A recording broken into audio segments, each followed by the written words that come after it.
PU sendiri gitu ya tentang rumah sederhana, rupanya dari zaman Bung Hatta, dari zaman Orde Lama gitu ya, itu ternyata kita menurun terus Pak.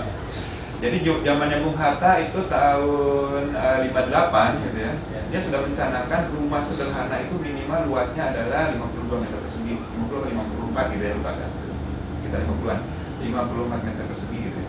Kemudian di tahun Orde Baru rumah sederhana itu sampai menjadi tipe 21 kan Pak? 15. Berapa? 15 malah ya, seperti 15 gitu. Luar biasa kan Pak? Terus, karena apa? Ternyata kondisi daya beli masyarakat makin menurun gitu. Makin menurun, lahan semakin menyempit gitu ya. Nah, sehingga tahun 2002 kita perbaiki lagi dengan tipe yang terlalu kecil itu ternyata juga menciptakan dampak sosial gitu. Kita naikkan lagi menjadi tipe 36, muncullah Kepmenting berhasil nomor 403 tahun 2002. Nah, tipe 36 pun sebetulnya dari kajian Puslitbang itu juga belum optimal. Tipe optimalnya tipe 44 gitu ya, 45 gitu ya. 45 tipe idealnya sebetulnya. Nah, tapi itu adalah kondisi gitu Pak ya. Sehingga memang di Aceh sendiri juga kalau nggak salah mungkin Bapak lihat ada dua tipe ya, ada tipe 36, ada tipe 44.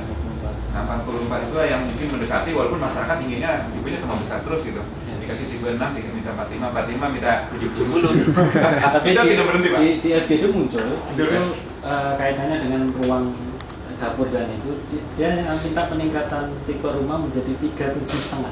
37,5. Jadi apa 1,5? Iya, jadi jangan 36 Pak, kalau bisa 37,5. Artinya kan sebenarnya dia nggak butuh rumah yang 44 dan itu kan, dia hanya butuh satu ruang itu loh, dapur itu kan. Itu kan ketika itu muncul hanya loh kenapa setengah Pak? Ya setengahnya itu kan ada nanti bisa dibuat gang. Bayangannya itu kan sangat sederhana sekali gitu. Ketika ini ada dapur kemudian disekat gitu saja. Jadi 37,5 itu tapi dan itu hampir semuanya sepakat gitu. Ketika FGD itu sepakat 37,5 ada penambahan. Ya, tapi setengah meter itu kan bisa untuk kamar mandi. Iya, bayangannya mungkin itu Pak. Saya kira kegiatan ini justru masukan besar nantinya gitu Pak, bahwa esensi nilai dapur itu cukup penting, tidak hanya di Aceh nantinya gitu. Menurut saya itu aja ya. Sehingga mungkin ini perlu diangkat gitu di tingkat level yang lebih tinggi gitu ya, karena supaya bisa memberikan masukan kepada kebijakan pemerintah gitu secara nasional gitu Pak. Karena kita masih berpegang pada tipe 36. Apakah tipe 36 itu juga dengan fungsi dapur itu tetap harus bisa diadakan ya? Tapi kan sebetulnya cara fungsi rumah secara konteks nilai itu harus dilanjutkan gitu Pak ya. Oke, mungkin itu maksudnya saya kira ini luar biasa masukannya. Kemudian kalau yang dijangkau tadi Pak ya, yang 20-80% itu memang regulasi gitu Pak. Regulasi itu jadi pemerintah tuh mensyaratkan untuk transmigrasi lokal. Jadi semua departemen transmigran pun itu kan perumahan departemen dari transmigran yang dijangkau itu. Jadi dia mensyaratkan tidak 100% pendatang gitu. Ya, betul. Harus ada yang itu kalau nggak 20% itu memang harus. Betul. Jadi itu berdasarkan karena regulasi saja gitu ya 20%. Dan untuk share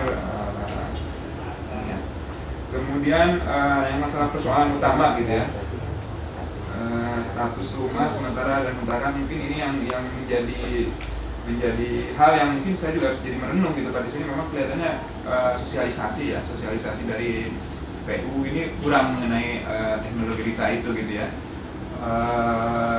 Selalu dilekatkan dengan rumah sementara gitu ya. Padahal atau rumah bantuan Pak. Rumah bantuan gitu. Ketika ini muncul, indikator wah ini bantuan nih. Iya. Nah ini yang mungkin menjadi PR ya Pak Madi ya. PR bahwa bagaimana kita memberikan satu persepsi, karena gini Pak, kalau dari aspek teknologi Pak ya, ini juga supaya memang dari aspek teknologi kalau kita menggunakan dinding bata itu tingkat emisinya luar biasa Pak.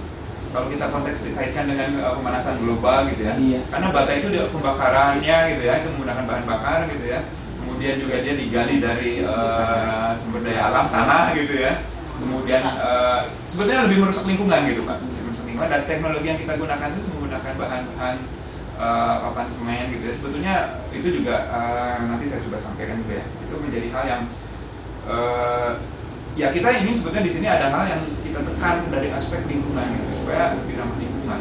Jadi teknologi itu harus lebih ramah lingkungan gitu. Jadi tapi masyarakat kita tuh lebih cenderung berpikirnya konsumtif ya, pendek dan konsumtif gitu ya. Kadang-kadang kita mungkin sudah value juga Pak. itu ketika itu rumah itu menjadi permanen, itu status sosial. Jadi rumah saya permanen gitu. Jadi ini rumah milik saya, ownership itu muncul. Ketika ini hanya asbes gitu dan diidentifikasi pemberi bantuan adanya ada rumah sementara, saya akan berpikir rumah yang permanen gitu. Ini saya nggak mau rusak, mau rubuh, ini terserah kan gitu. Nah itu tadi itu memang paradoksnya gitu. Makanya ini sesuatu yang nanti mungkin ya kami juga dari Puskim mungkin memohon dukungannya dari balai ini gitu ya, balai ekonomi pemukiman gitu ya. Sebetulnya kalau kita lihat beberapa apartemen di kota-kota besar sekarang ya, itu sudah dibangun dengan dinding-dinding gypsum ya.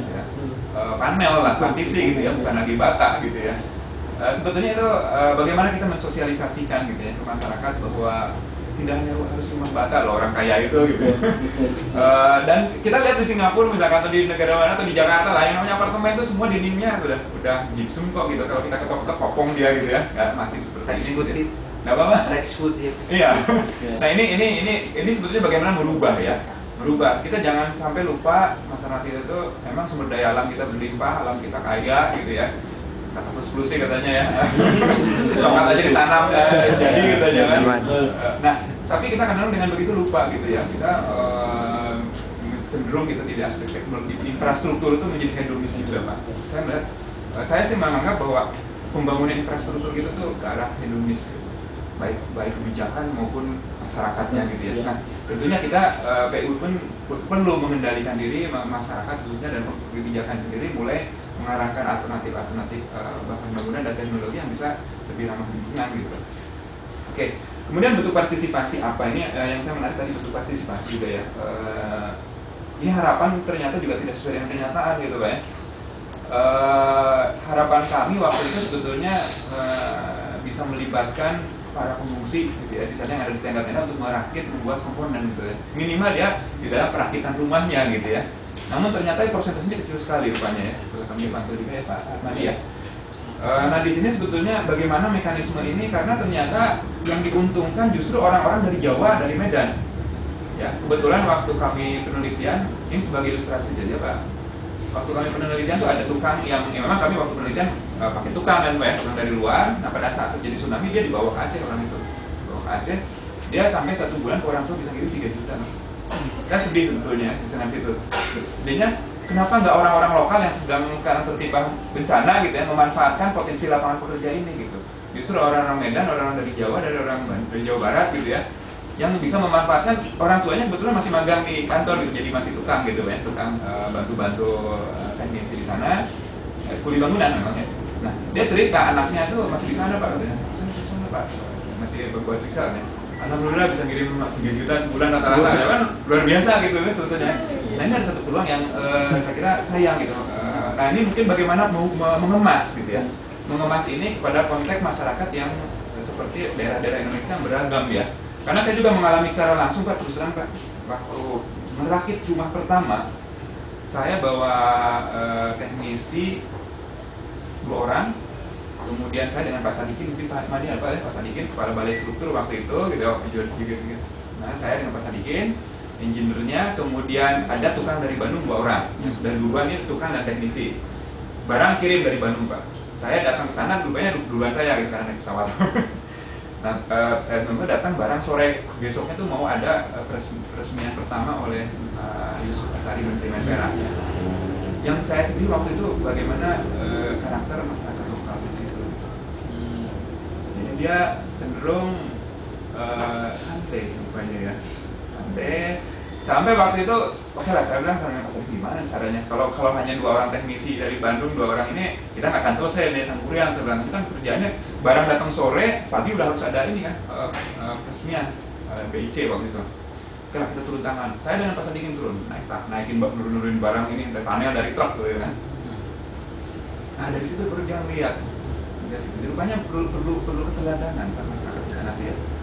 Setelah gitu malamnya kita cari makan, malah dia sudah seperti punya patriotisme akhirnya. Bapak tidur saja aja, Bapak pulang saja, tanggung jawab saya. Anak-anak saat ini saja hanya bilang begitu gitu Pak. Dan betul paginya selesai gitu. Nah rupanya di sana perlu keteladanan ya. Masyarakat perlu keteladanan, perlu potret seperti itu gitu. Tadinya kita mengharapin mereka gitu ya turun tangan langsung gitu sambil pembelajaran, rupanya nggak bisa. Gitu. Kemudian juga keluhan-keluhan itu rupanya dari beberapa kontraktor itu yang terjadi gitu ya, tidak kurang begitu ekonomis mengerahkan tenaga lokal karena istirahatnya terlalu panjang. Jadi kalau misalkan beduk lohor langsung ngopi, istirahatnya tuh kadang 2 jam gitu.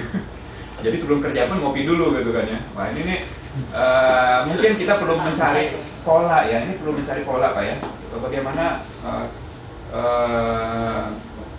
yang transfer ya satu hal yang merubah sikap ya di dalam, karena ini adalah sistem yang baru yang itu kemudian muncul perbedaan status sosial. Saya setuju Pak ya, ini masih yang menjadi karakter umum gitu ya, tidak hanya di Aceh gitu Pak ya, karena sekarang pun rumah kayu, rumah bilik misalnya itu dianggap miskin gitu Pak ya. Padahal sebetulnya juga tidak mestinya tidak begitu gitu Pak ya. Karena kalau lihat dari tahan gempa pun rumah bambu itu lebih tahan gempa loh. Ya. Iya. Cuman ternyata masyarakat kok nggak mau. Iya, nggak mau. Makanya kan harus batu bata, harus main gitu. Bambu itu setahun 2 tahun udah bisa dipakai.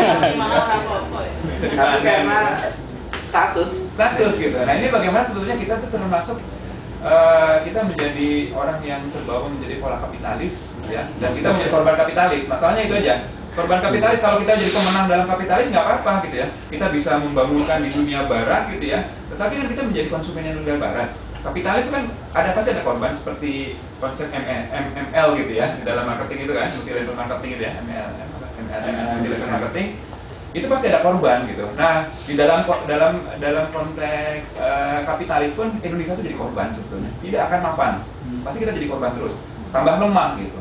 Nah tentunya kan kebangkitan itu harus mulai dari kita ya, orang PU ini khusus di bidang konstruksi lah gitu, tidak perlu ngurusin yang lain lah gitu.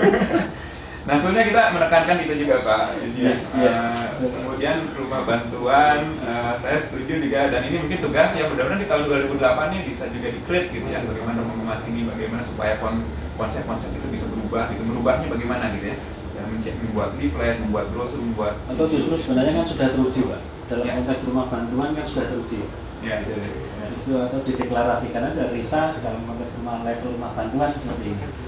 RISA dalam konteks rumah permanen yang tidak bantuan itu misalnya seperti ini. Jadi kalau kemudian kalau saya baca ini kan dalam konteks aman Pak. Terus RISA dalam konteks aman gitu. Orangnya ada duit, tidak panik, psikologisnya tenang kan gitu. Nah ketika di Aceh memang itu persoalannya jadi tidak semerawut gitu. Nah, mungkin secara bantuan diakui, semuanya mengaku.